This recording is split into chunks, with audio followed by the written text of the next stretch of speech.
O Spotify está em conflito com os artistas e o futuro da música está em jogo. O serviço de streaming de música mais popular do mundo está enfrentando uma revolta crescente de artistas que estão retirando sua música da plataforma em protesto contra os baixos pagamentos que recebem. Depois que a hashtag #DeleteSpotify viralizou, artistas de todos os níveis de fama estão retirando suas músicas da plataforma. A questão é clara e direta. Os músicos acham que o Spotify está pagando pouco a eles, mas para uma melhor compreensão é melhor saber como tudo isso começou. A história começa com um jovem de 23 anos chamado Daniel Ek, um empreendedor visionário por trás da criação do Spotify. Por volta do ano de 2006, ele estava em meio a uma crise existencial. Pode parecer estranho, afinal, ele tinha tudo nas mãos para ser feliz. Daniel havia se aposentado em seus 20 e poucos anos, após vender sua bem-sucedida empresa de publicidade, conhecida como Vertigo, o que o tornou um milionário em um piscar de olhos. Ele estava imerso no estilo de vida frenético, todas as noites indo em festas, gastando rios de dinheiro, e até presenteando a si mesmo com uma Ferrari. No entanto, em um curto espaço de tempo, ele sentiu que a sua vida havia perdido completamente seu significado.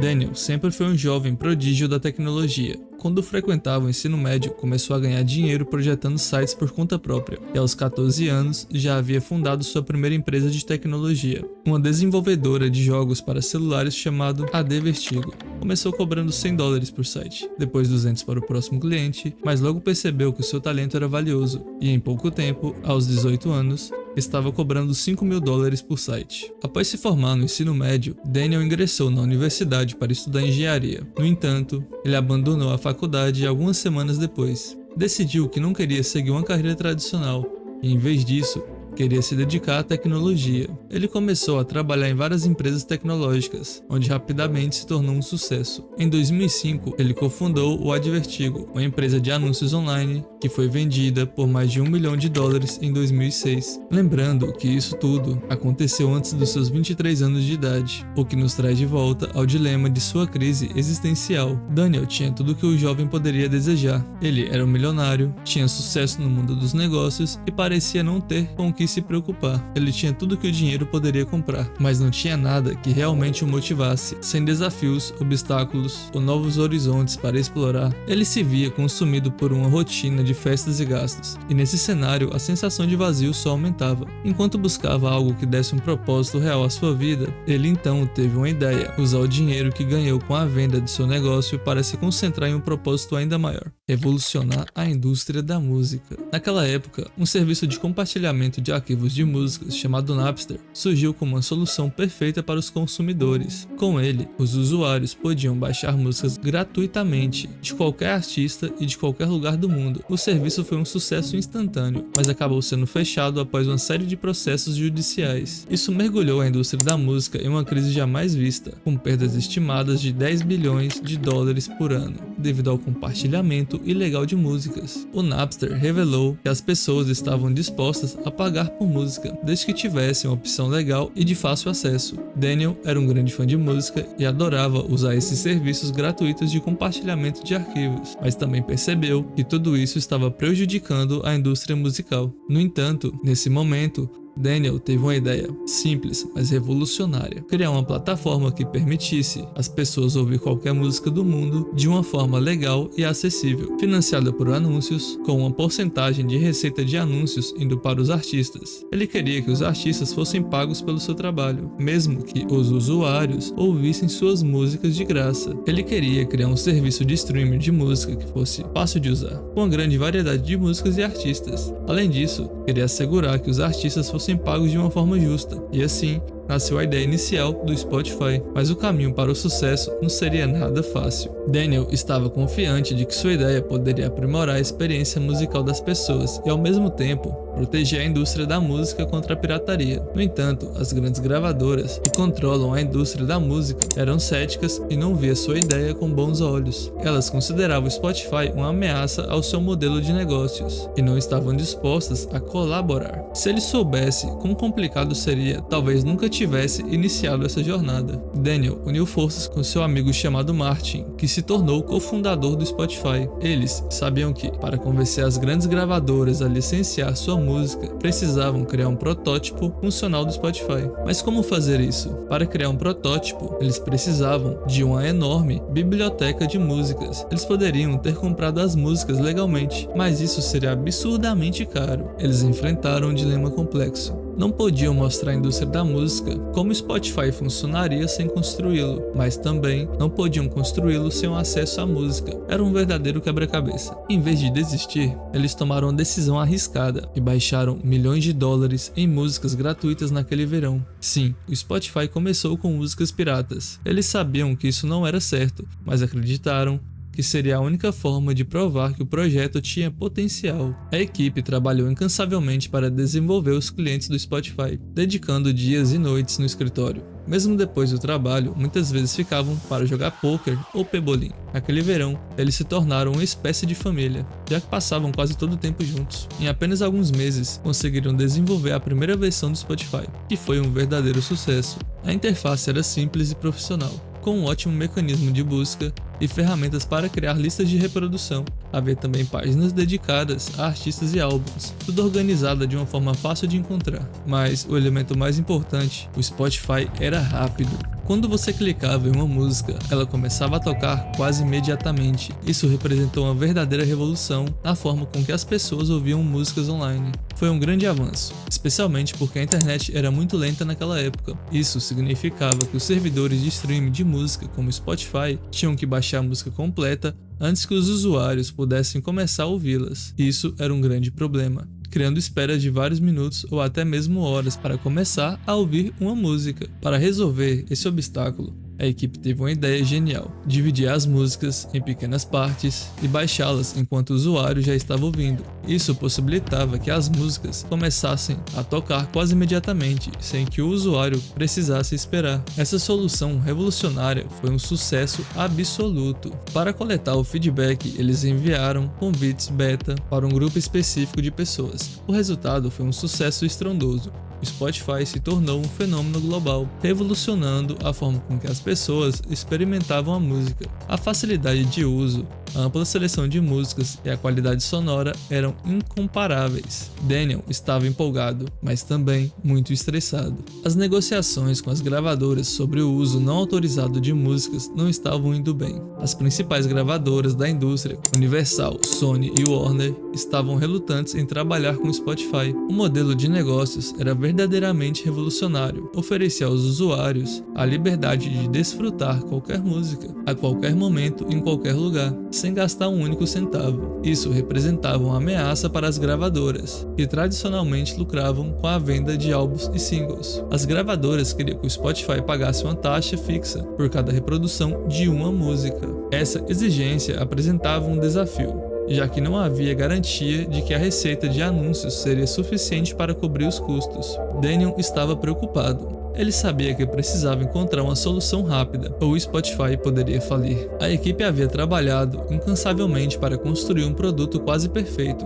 mas enfrentava a possibilidade de fracasso eminente. Foi quando a solução chegou no último momento. O Spotify tomou uma decisão de adicionar uma versão paga ao serviço, disponível mediante uma taxa mensal fixa. Eles concordaram em destinar cerca de 70% de toda a receita gerada às gravadoras e editoras de música, além de uma parcela significativa das ações do Spotify. Isso deixou uma questão crucial: com apenas 30% de receita reservados para suas operações, seria suficiente para cobrir todos os seus custos? Mesmo assim, não havia alternativa senão aceitar o acordo. A boa notícia foi que o Spotify conseguiu os direitos para usar músicas em grande parte da Europa. Levar o serviço para outros lugares, como os Estados Unidos, levou mais alguns anos, mas finalmente, em outubro de 2008, o Spotify fez seu lançamento oficial. Logo após o lançamento, o Spotify começou a grande limpeza, removendo todas as músicas piratas de seu serviço. Nesse momento, eles devem ter pensado que tinham resolvido seus problemas com a indústria da música, mas a realidade era totalmente diferente. Conforme o tempo passava, a indústria da música pressionava o Spotify repetidamente, ameaçando retirar suas licenças, a menos que a plataforma fizesse mudanças significativas. Uma das principais exigências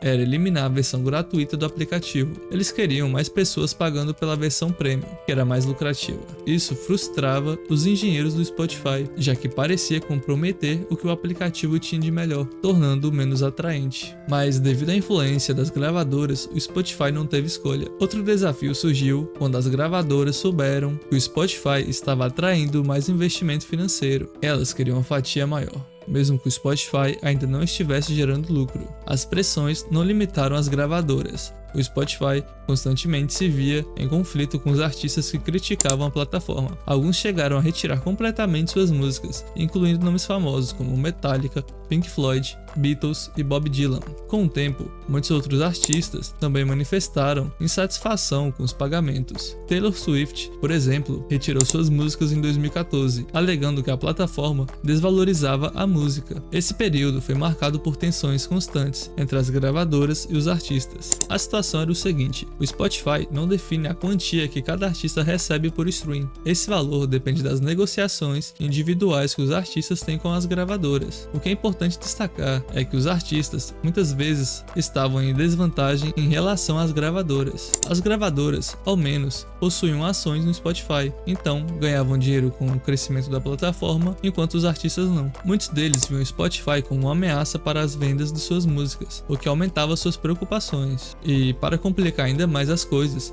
surgiram problemas com reproduções falsas. Isso acontecia quando artistas falsos recorriam a fazendas de reprodução, onde músicas eram reproduzidas artificialmente diversas vezes para aumentar sua parte na receita do Spotify. Isso prejudicava diretamente os artistas legítimos, diminuindo a sua remuneração. O Spotify era muito popular, mas enfrentava um grande problema: não era lucrativo. A empresa estava gastando mais dinheiro do que ganhava, levantando dúvidas sobre sua viabilidade como negócio. O Spotify estava em apuros. O lançamento da Apple Music foi um golpe devastador, e a concorrência estava se tornando cada vez mais intensa. A Apple, como a gigante da tecnologia, tinha muito poder e influência. Ela atrasou as atualizações do aplicativo do Spotify na App Store e embolsou uma parte dos lucros das assinaturas do Spotify, feitas por meio da App Store. Isso significa que a Apple estava ganhando dinheiro mesmo quando as pessoas assinavam o Spotify. Enquanto isso, gigantes da tecnologia como o Google e a Amazon entraram no mercado de streaming de música, e até mesmo o YouTube lançou o YouTube Music. O Spotify estava em apuros. A concorrência era feroz e precisava de mudança radical. A solução foi simples, mas genial. A primeira foi investir pesado em tecnologia para melhorar a personalização da experiência do usuário. Isso inclui o desenvolvimento de algoritmos que recomendam músicas baseadas no histórico de escuta do usuário, focando em oferecer uma experiência de música personalizada. A segunda solução foi se concentrar em parcerias com artistas e gravadoras. Eles lançaram programas de incentivo para artistas lançarem suas músicas no Spotify primeiro, e também investiram em conteúdo original, como podcasts e programas de rádio. As duas soluções foram polêmicas. Os podcasts foram criticados por alguns como sendo uma distração da música, enquanto a personalização foi acusada de prejudicar a descoberta de novas músicas. No entanto, ambas foram um sucesso absoluto. O Spotify recuperou a sua liderança no mercado de streaming de música, e a empresa continua a crescer ainda hoje. E em 2018, Taylor Swift retornou ao Spotify. Quando o Spotify surgiu, sua missão era simples: facilitar a busca por músicas que você já conhecia e adorava. No entanto, à medida que a competição no mundo do streaming musical se intensificava, o Spotify percebeu a necessidade de se destacar. A solução foi investir fortemente na personalização e na descoberta de novas faixas. E em 2015, eles apresentaram o Discover Weekly, uma playlist personalizada que se atualizava toda semana, com recomendações musicais sob medida para cada ouvinte. Essa foi uma inovação fantástica que transformou a experiência de ouvir música. O sucesso do Discover Weekly levou o Spotify a lançar várias outras playlists personalizadas, como o Release Radar para novas músicas. No entanto, o controle dessas playlists deu ao Spotify uma influência considerável. Gradualmente, eles começaram a adicionar ouvintes para músicas que eram mais econômicas em termos de licenciamento, ou aquelas que eles mantinham a maior porcentagem de receita, afastando sutilmente as músicas das grandes gravadoras. Essa prática veio à tona em 2022, quando o Music Business Worldwide divulgou uma lista de 50 artistas desconhecidos, cujas músicas estavam ganhando destaque em algumas das maiores playlists do Spotify. O grande problema era que esses artistas não eram reais. Você poderia procurar por eles online, mas não encontraria presença nas redes sociais ou em outros lugares, apenas algumas músicas no Spotify com um grande número de reproduções. A notícia surpreendeu muita gente, muitos fãs se sentiram enganados e traídos. O Spotify foi acusado de manipular seu algoritmo para promover seus próprios interesses financeiros, em detrimento dos usuários do serviço. Mais tarde, ficou claro que o Spotify estava licenciando música do Epidemic Sound, uma empresa que oferece acesso a uma vasta biblioteca de músicas livres de direitos autorais, um serviço frequentemente usado por criadores de conteúdo online. Porém, ao incluir essas faixas em suas playlists e artificialmente aumentar sua visibilidade, o Spotify basicamente transformou esses artistas em estrelas do pop em seu aplicativo. Isso lhes permitiu economizar consideravelmente nos custos de licenciamento, já que a Epidemic Sound é muito mais econômica de se licenciar do que músicas de grandes gravadoras. No entanto, para muitos, essa estratégia parecia manipuladora. Contudo, apesar das polêmicas, o Spotify continua crescendo e em 2020 alcançou 345 milhões de usuários mensais ativos, com 155 milhões pagando pela assinatura Premium, representando um mercado global com a presença em mais de 90 países. No entanto, o problema da lucratividade continuava a ser um desafio. Até aquele momento, a empresa nunca havia lucrado. Foi então que finalmente alcançou o seu primeiro ano lucrativo, em 2020. Mas como isso aconteceu? O Spotify adotou uma estratégia audaciosa, aumentou os preços de suas assinaturas e, consequentemente, ampliou suas margens de lucro. Essa guinada não apenas agradou os investidores, mas também lançou uma luz positiva sobre a viabilidade do modelo de negócios da plataforma. O Spotify estava bem posicionado para explorar novas oportunidades de lucro, como podcasting e músicas personalizadas. O Spotify já não era apenas uma plataforma de streaming musical, havia evoluído para se tornar uma plataforma de conteúdo de áudio completa. Começou a competir com gigantes da tecnologia como Apple e Google no cenário do podcasting. Não mediu esforços, investiu bilhões de dólares em aquisições de conteúdo de podcasting, firmando acordos exclusivos com algumas das maiores celebridades e criadores de podcast do mundo. Porém, à medida que ganhava força, crescia também a tensão com os músicos. Eles já estavam insatisfeitos com os valores que recebiam por sua música, e agora viam a empresa direcionando investimentos massivos ao podcast, alimentando receios de que seus ganhos com a reprodução de músicas fossem ainda mais prejudicados. Em 2021, essa tensão alcançou seu ápice, com alguns músicos retirando suas canções da plataforma em protesto contra o episódio do podcast Joe Rogan, que havia divulgado informações incorretas sobre a pandemia. Para acalmar a situação, o Spotify tomou medidas para mostrar seu apoio contínuo aos artistas. Eles introduziram recursos novos, como marcar a data, que permite aos músicos compartilhar informações sobre quando lançarão novas músicas, e o Fundadores, que destaca os artistas como criadores originais de suas canções. Além disso, o Spotify investiu em tecnologia inovadora, como o Enhance, que permitiu os artistas adicionar clipes de áudio explicativo às suas músicas, compartilhando histórias e detalhes adicionais aos ouvintes. Era evidente que o Spotify estava buscando um equilíbrio delicado entre ser uma plataforma de música acessível para todos, atender às demandas dos artistas por compensação justa e oferecer uma experiência de áudio mais personalizada. E a batalha continua. Se gostou desse vídeo, se inscreva no canal. Obrigado e até a próxima.